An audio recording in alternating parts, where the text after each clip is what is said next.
Welcome to Speak Loudly, where we explore powerful truths to inspire and uplift. Today, let's talk about something that drives us all: success.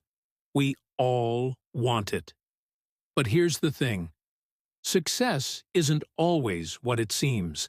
It's not just fame, money, or status. True success is finding purpose, facing challenges, and never giving up, no matter how tough it gets. Success is built on moments when you want to quit, but you don't. When you fail, when you're laughed at, when you're doubted.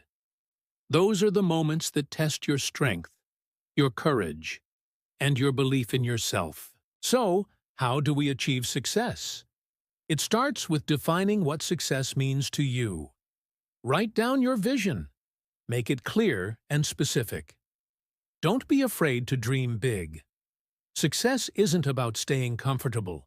It's about challenging yourself and stepping out of your comfort zone. Once you have your vision, break it down into small, actionable steps. Steps might not seem like much, but together, they're like a ladder that will take you closer to your dream.